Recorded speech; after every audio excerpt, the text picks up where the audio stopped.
All right, so welcome to our podcast, Below the Belt.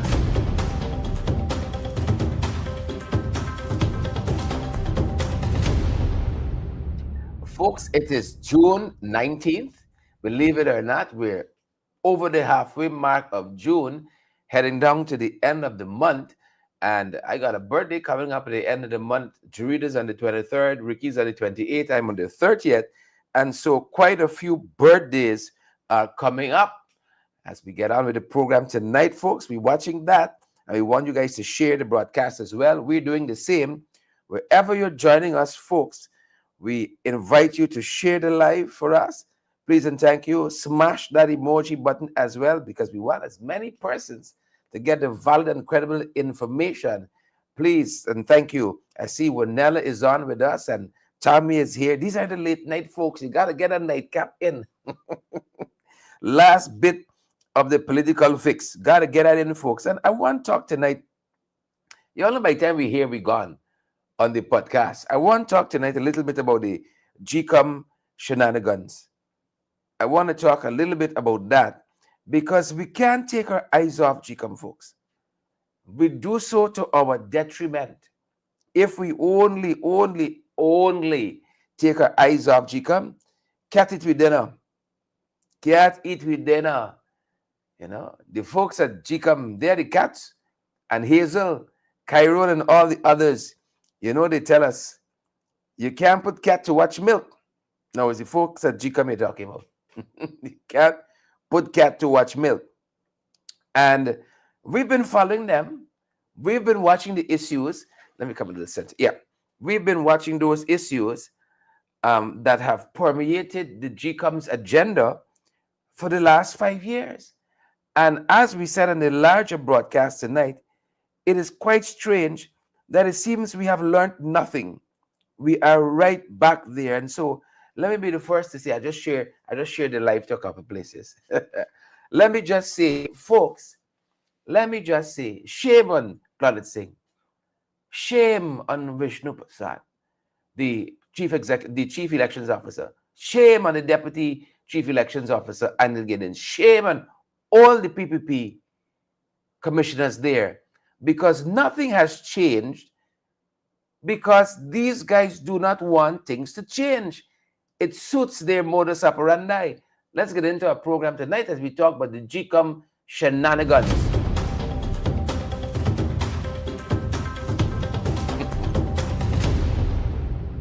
I am getting to love the podcast again because, of course, it's more informal.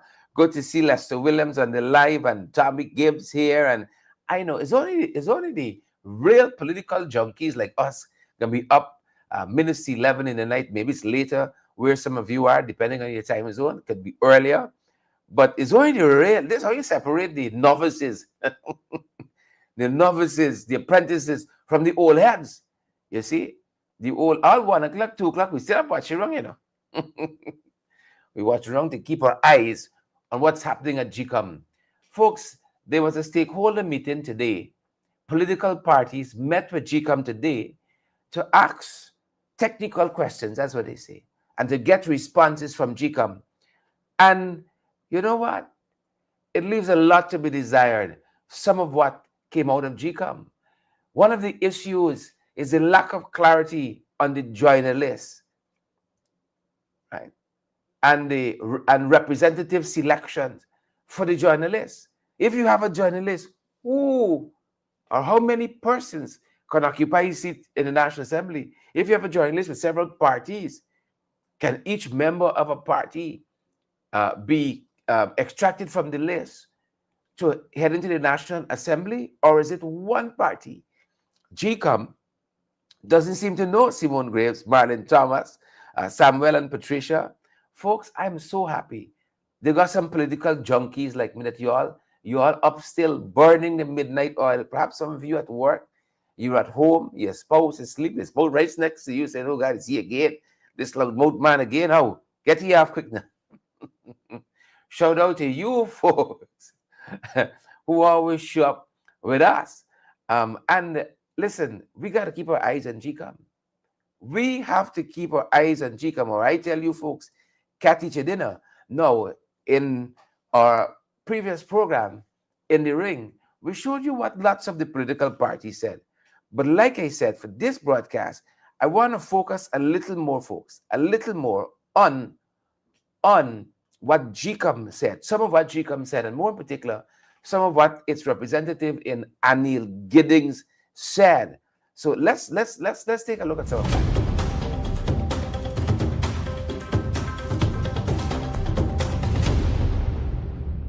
Y'all notice that I'm segmenting with the themes, huh? I'm segmenting with the theme song. Now, folks, this is what the day was about: meeting with the political parties to iron out any challenges they might have, in their thing, any questions they might have, to receive answers for those questions. Listen to some of what the Deputy Chief Elections Officer Anil Giddings said. I'm gonna come back on. I just remember to tell you all a couple of things about Anil Giddings. This session was convened because we thought it best to address the political parties that have shown a desire to contest these elections. I believe it is very important to understand the aspects regarding the submission, the preparation and submission of the various lists of candidates. And I think many parties have a lot of questions. It is a very technical process. It has a lot of requirements. And I believe this was very appropriate. And from the reaction of the persons that attended, I believe it was a success. Yeah, there we have the Deputy Chief Elections Officer for GECOM. I want you guys to get accustomed to seeing these faces, even though they don't come out very often, as you will hear. Now, Anil Giddings is a special character. He was the IT supervisor in 2020. Now he's the Deputy Chief Elections Officer, right? But what makes Anil Giddings very special? He left in 2020 GECOM's compound with a server, right? It's an electronic device. It could be a little heavy, could be a little bulky. With the SOPs, the statements of poll. There was a bomb threat at GECOM, and he took it upon his own to take the server out of GECOM, not at the muster point in the compound. He took the server with his statements of poll in his vehicle, and he went up the road for a little while. I think it was something like an hour or 2 hours, with the servers, with the statement of polls. Siobhan, you understand that? Denise, October, you understand that? You got your ID card? You are registered? You are a part of claims and objection? That is one of the things in this whole saga of the 2020 general and regional election that is not spoken of enough.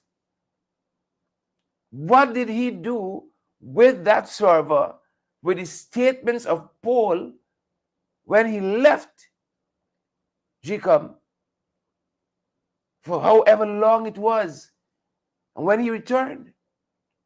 As a matter of fact, I believe in his police statement that I have a copy of, when he came back, he was accosted, he was approached by then Deputy Chief Elections Officer Roxanne Myers and the chairman, and he was asked, who gave you permission? And then he was instructed to return the server to its original place forthwith.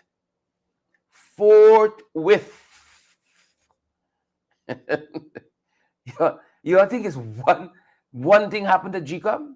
And you all remember, we rationalized for you when Roslinda Rasul took the stand during the continuing electoral fraud cases, or rather electoral fraud case.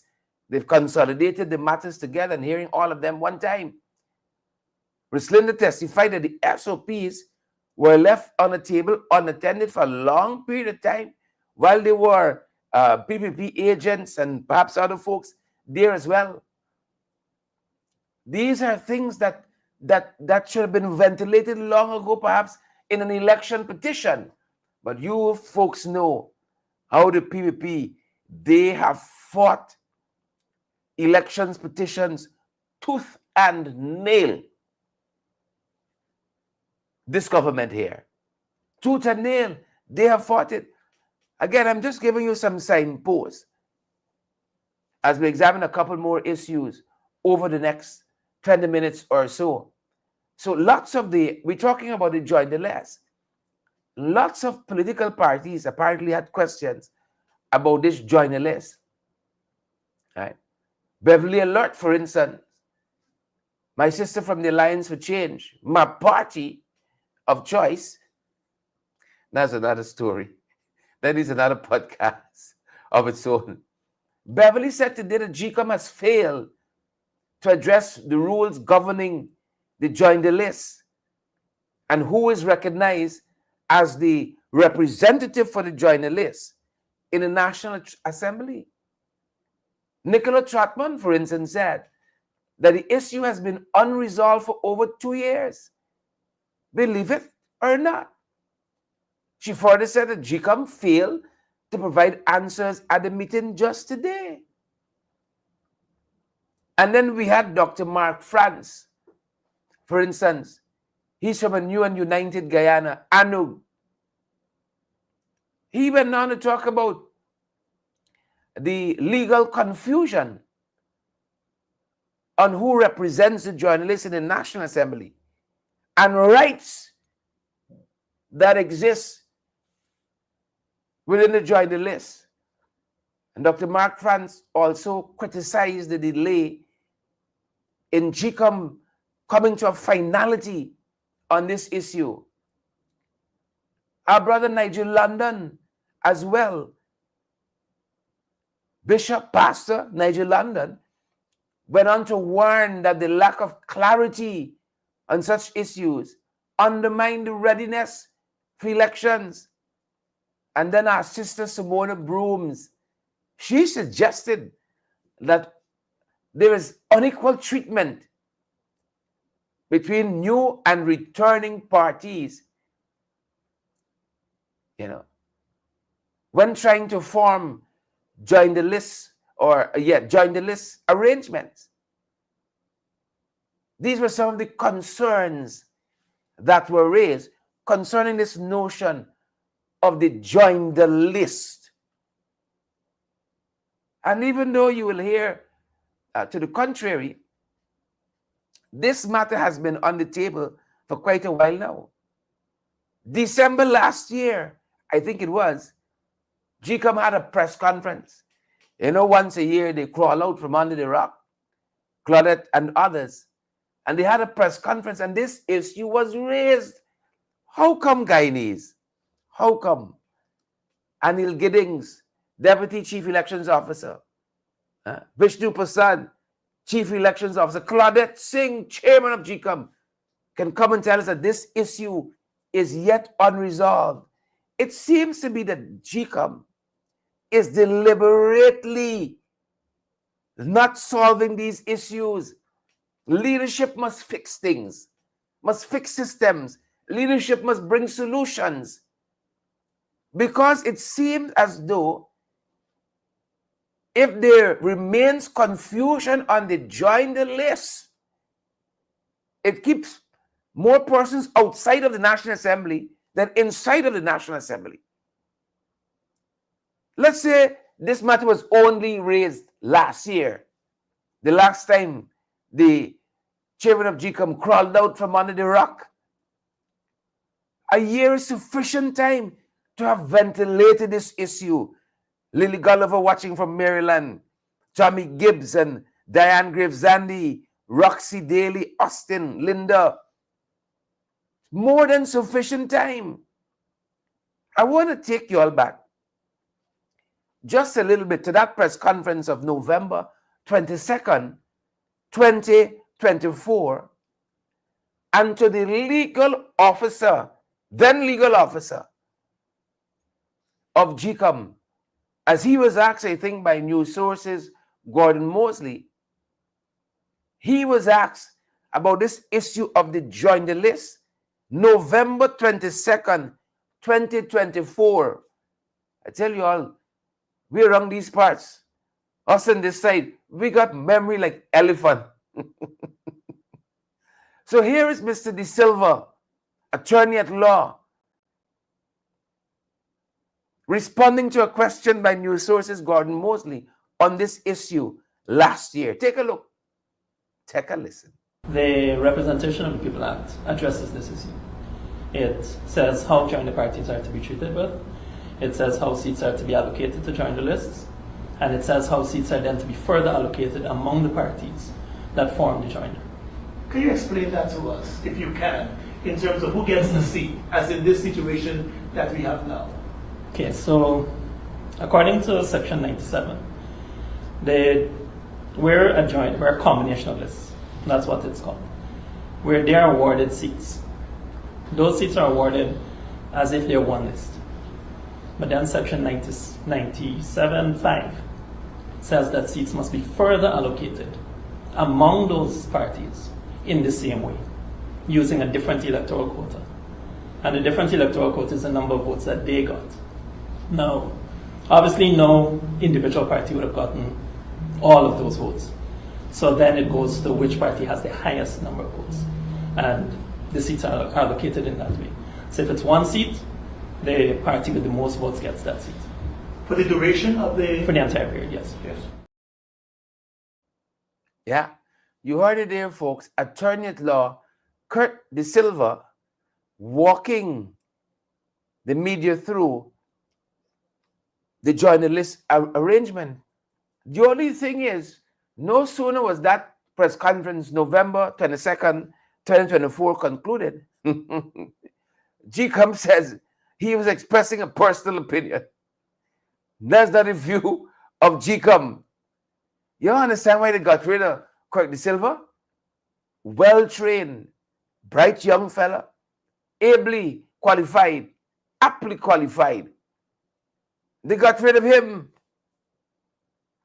He had a different view from the PPP on the join the list.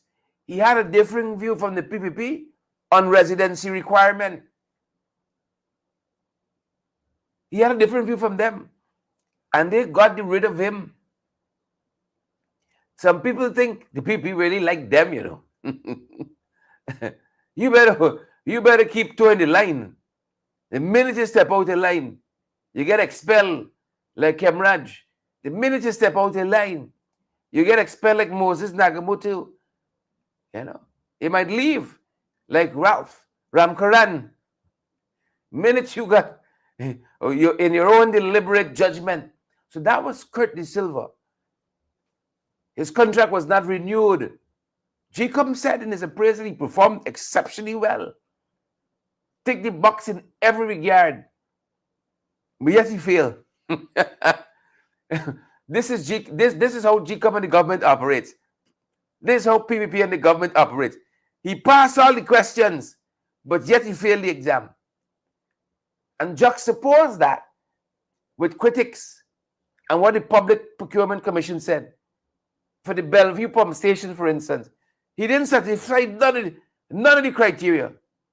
He failed all the questions. And he get a pass. They say, go in the next class. Nice time.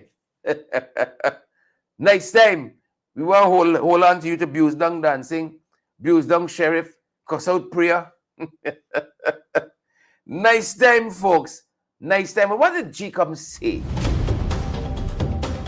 You know? Welcome back. What did GECOM say today, folks, on this join the list business? Take a look. Take a listen. A lot of questions were asked on this issue. We consider it a burning issue now. What I promised the parties that asked the questions that at the next statutory meeting of the Commission, we will raise it as a matter that needs to be addressed, a matter of concern. At this point in time, we don't have the answer. Me, as part of the Secretariat, I would prefer to be guided by a Commission decision and a Commission directive on this. Well, you would appreciate that we are under the guidance of the Commission, right? The Commission has been discussing this matter. We will have to yield to them at this point in time. And I hopefully, once I raise it, I did promise the parties that I will raise it at the statutory meeting. And hopefully it ensues in a debate, a discussion. such that we can arrive at some sort of guidance. And in fact, I did promise the parties that once that comes out, we will convene another session to ensure we provide all of the clarity on this matter. Yeah. I want you to understand the madness. I want you to understand the madness. Remember, this matter was raised close to a year ago, November 22nd, 2024. He said it's not a burning issue for us. It's not a burning issue. So if we didn't have this stakeholder engagement today, right, it would not have been a burning issue. Mind you, since that last press conference, November 22nd, 2024, there was a plethora of questions. But it didn't occur to him then. He was in the press conference too. Right? Anil Giddings. Anil Server or the compound Giddings. He was in the press conference too, but it didn't occur to him, you know what? This is a burning issue. Look how much people are asking the questions and so on. Let's put it on the agenda. But it's now 2 months and days out from the general and regional elections of a country, not of a club, not of a school's prefect body, of a whole country, the fastest growing economy in the world. And getting there, it's a burning issue now. We got to put it on the agenda. This is how GECOM operates. And remember, I told you folks, remember Simba, remember, I hope you understand that allusion there. You know, remember Simba, remember. I hope you all remember these things. You all remember us talking early on tonight about the amount of recommendations, that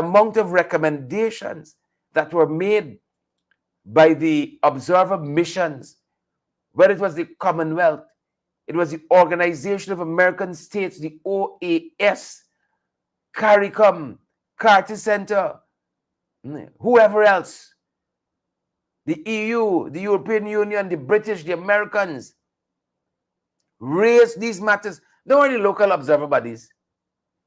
All them buy out and text, all them sell out and take buyout. There I said it. They take buyout and sell out.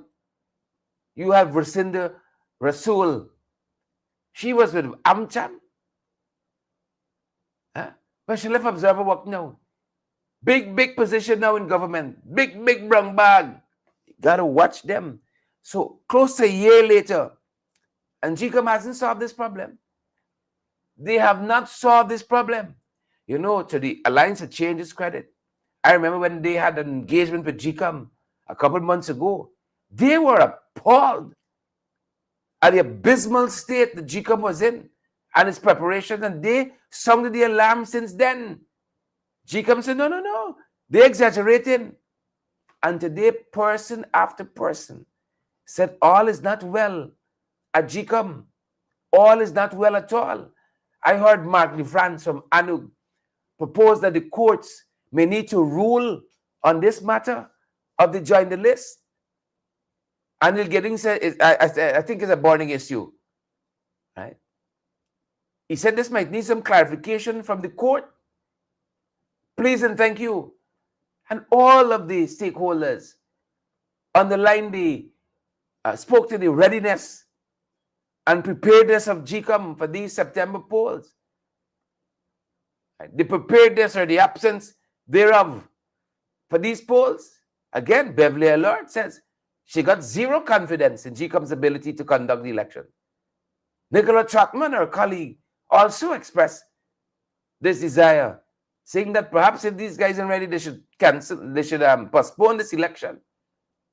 Dr. Mark France from ANUG questioned how GECOM could be ready if it has not resolved a central issue in 2 years. Dr. DeFrance said. Right. Nigel London talked about how GECOM is unprepared to handle elections. Right? Unprepared. And he can't even give guidance on the join the list. How can he be prepared for election? And on a simple matter like the join the list, beating them up, tripping them up. You see? And then a lot of persons too, and rightly so, talked about the delay in the symbol approval process. Right? I think it was our sister Simone Brooms who asked. She said, a year ago, we're trying to get a meeting with GECOM. Why is it that if you start a party, let's say in the middle of an election cycle, not an election cycle, in the middle of a tenure of a government, the government now coming 2 years later saying these guys doing nothing, I ain't got to lash them out. I ain't got to knock them out by the ballot. And you want to form a political party and submit your symbol. You tell me you got to wait 2 years later during some time, some period. That's one of the questions the folks were raising. And as we prepare to wrap up, folks, again, this join the listing, tripping up, tripping up a lot of people.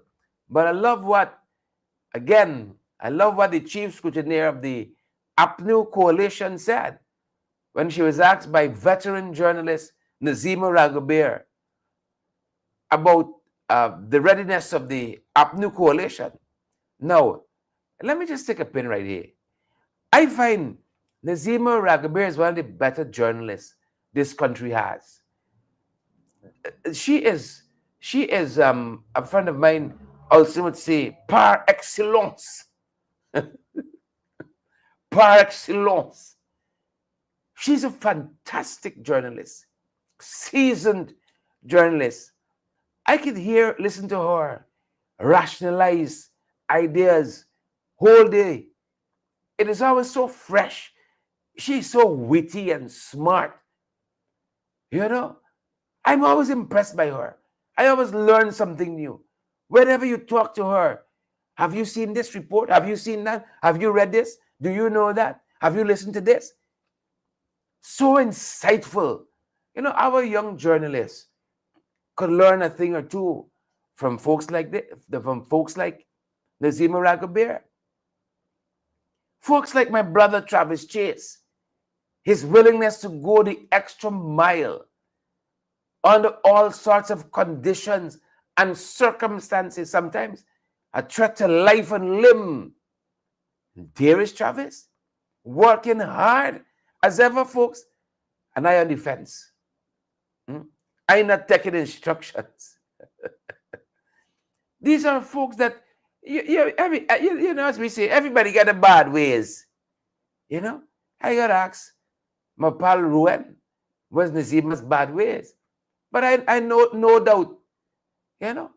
But it's like what former First Lady of the U.S. way back when, Eleanor Roosevelt said, there is not a civilization from which you cannot learn. I think about that in terms of people. Right? You take out the bad, you know, you pitch it away, and you watch the good and see how you can apply it. You know? Chedi Jagan, by the standard of this rigging, thiefing, scampish cabal, was a decent fella. You know, his stick-to-itiveness, to be driven, you know, that drive he had, pursuing the goals he had in his life. And he saw them to fruition, if only briefly. Chedi must be tumbling in the grave when he see this cabal and what they've done to his beloved party. But as I said, I love what Chief Scrutineer of the APNU coalition said. When Nazima Raghuber asked her about her readiness, no, Carol Smith Joseph, seasoned, with good aji, shallot, time, marma, seasoned. Don't come wrong, she funny. Here's what she said about the preparation of the APNU coalition, who I know all of you watching, you're going to vote for. Please and thank you. Listen to some of what Carol said. Take a look. Take a listen. Carol, Joseph, the meeting today with GECOM, give us an understanding of what was discussed. Well, basically what happened there this afternoon is that GECOM reminded us of what are the requirements for nomination. So we listened. It was very informative. And now we get ready to enter the race. Has your party met those requirements? Of course. This is the mighty PNC along with other parties. We always ready. No other issues were raised from your end about preparedness, some of the other issues we've heard about getting ready for nomination day and so on? Well, basically, at this forum, no, we didn't say anything. We listened to the presentation by the Deputy Chief Elections Officer. But we have voiced our concerns to our commissioners on a weekly basis. They would inform the commission of how we feel. But we are pressing on in terms of our preparation and readiness for the 1st of September. Are you ready for nomination day? Of course, I'm ready today.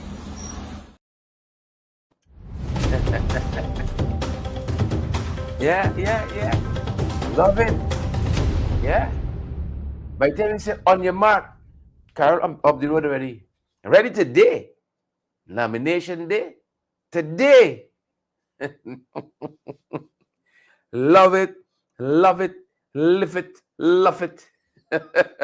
Love it, folks. As we wrap up, friends, brothers and sisters, let us keep our eyes on these issues. Right? Don't take lampstick to go look for where you see them broad daylight. Don't do it. Can't eat your dinner. The folks raise issues of the inaccessibility of GECOM staff, key staff like Giddings and Claudette and Vishnu. Poor communication by GECOM, getting a hard time to reach them. All of these were issues raised. You know, the new nomination form requirement, how GECOM changing up things ever so often, the shortened claims and objection period. Again, concerns about inequitable treatment of political parties. I think our sister Simona Brooms raised this issue. Removal of the dead and deceased dead from the voters list. Perennial issue. Unsolved 5 years later. And they also talked about, inquired of GECOM about future press engagements, because you know these come few and far in between. Listen to some of what the Deputy Chief Elections Officer, Anil Giddings, again spoke about concerning the way forward and what comes next. Finally, as we wrap up. At this point in time, we are in the period of receipt of symbols. Persons are required. Desirous of contesting elections are required to submit a symbol to the Chief Election Officer for approval. Such an approval should be given by the Commission on the 1st of July. As you know, we just concluded the claims aspect of claims and objections. Objections will conclude on Friday the 20th, I believe. There is a process afterwards that will culminate in the preparation, certification of the revised list of electors, and that will be publicized for 21 days. During that time, the Secretariat is doing its work in identifying polling stations, ensuring that all the procurement of sensitive and non-sensitive materials are in place. And then the next milestone activity will be July the 14th, nomination day. Thereafter, we move to the conduct of, of course, as you know, we have to prepare the ballots, statements of polls, and all of those sensitive material. And then the next milestone activity after that will be the conduct of disciplined forces, balloting day. All right. Again, the Deputy Chief Elections Officer at GECOM, Anil Giddings, giving you the next step, what comes next in this process. Thanks for joining us this evening here on our podcast, Below the Belt. It's been our privilege being here with each and every one of you. Tommy Gibbs and Lily Gulliver and Bantu King and Jillian Solomon, Shelley DeRidder, Simone Graves, Melanie Adams, Christopher Chichester. Christopher, you're up late, my brother. Good to have you on the live too. And Karen Mohammed, Bantu King, Faye and Tommy, Gwyneth, Jason. I see Shelley is here, and Wendell and Chanel, and all you folks. Thanks for joining us on this broadcast of our podcast, Below the Belt. We're going to see you guys in the next one. Rest well. Somebody was telling me rest is for dead and so on. And so y'all sleep good, man. Sleep good. Have a fantastic rest of the evening. We're going to see you guys in the next broadcast. Smash that emoji button for us if you're in a position to do so. And share the live as well. We got joining us over 400 persons right now. We got about 140 on YouTube watching us. Y'all don't sleep, man. 280 something joining us on Facebook. That's a lot on Facebook. If each one of you share this live, we're in a good spot. Smash that emoji button, please. We're going to see you guys on the next one. Stay safe. Pamela and Tommy, Wenda, Chanel, and I see Carlin is here. Diane Graves, Adley, Jillian Solomon, Gwyneth Anderson. Good to have all of you. Jason Benjamin, the boss, on the live. We're going to see you guys in the next one. Stay safe. That's the time. That's your program. Stay safe.